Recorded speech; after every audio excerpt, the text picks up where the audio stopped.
Hi everyone, welcome to Life Made Simple. I got my 2013 Chevy Silverado. You'll see if you press it, you can kind of see. I've taken it apart to see if I can fix the LED, but I can't. So what I've done is I've bought another one. Someone was selling this used for 40 bucks, so I picked it up. Stick around while I pull this radio out, try to put in a new one and see if I can get the new one with the proper LED working again.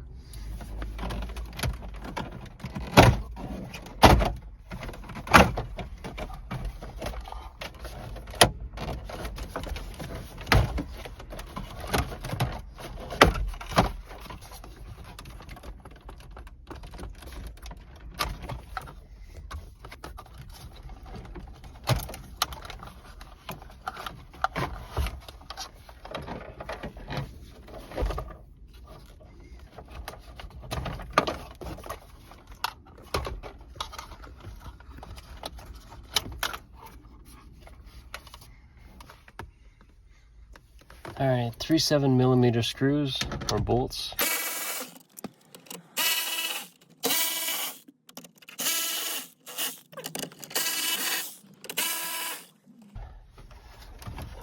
Take this out. Connections behind it. Model number 209-34593. And just so you're aware, there's a bunch of different model numbers of this. Some of them have the Bluetooth controls, some of them don't. And you can see back here, there's 3 connectors, and then there's the antenna connector. So the one with this, it's got the Bluetooth controls on the steering wheel. That's why it's got the 3 connections here. And then it's got another connection down at the bottom where you plug in your USB.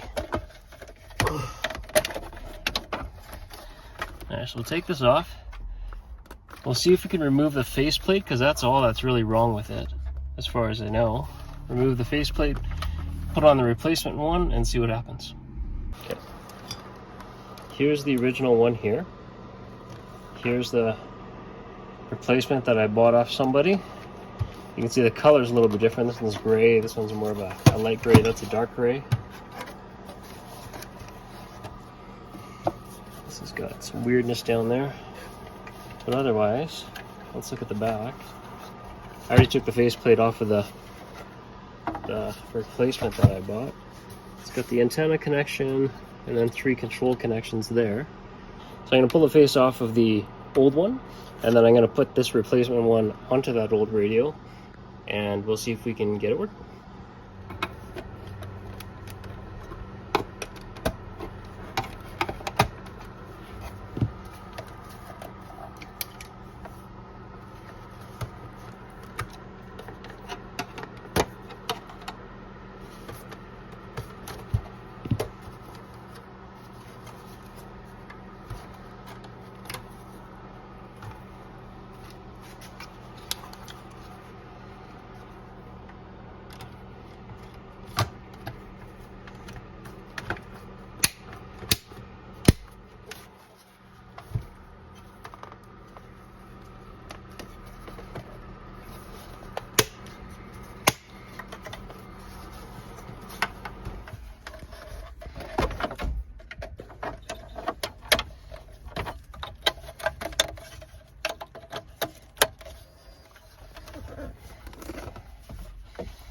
Let's just turn it on with the key first.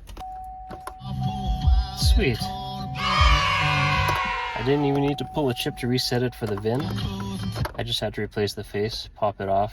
That was a really easy fix. Alright, let's get this button back together, because that was super simple.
All right, now for the final test.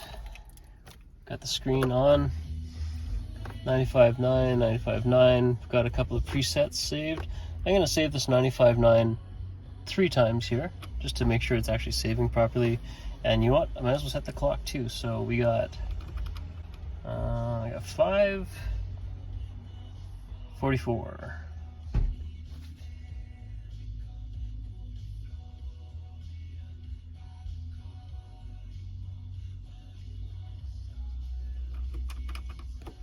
Actually, yeah, I usually use military time. So 17:44, we got the month, which is September, the date, which is the 6th, and it is 2024. 24-hour, happy with that. Let's go back, turn that off, so we get the clock saved, we get the settings saved, and open the door, take the key out, I should say, and open the door. Close the door, turn back on. Yep, saved all the settings. It turns back on, obviously. Turn that off, take the key out. Open the door, close the door. Check it again. Settings are saved. Awesome. Well, that was a really easy fix. So I hope that was helpful for anybody else who might have a similar issue with their LED display not working any longer on their factory radio. I basically bought a replacement radio, exact same model number, pulled the faceplate off, put the faceplate onto my old radio, plugged it back in, and it's all working within about 10 minutes. I think maybe that took me. If this was helpful, let me know by hitting that like button. If you've had a similar experience or yours was more complicated, feel free to leave a comment or a question. And lastly, of course, subscribe so you can be notified of our latest DIY and tool review videos. And thanks for watching, everyone.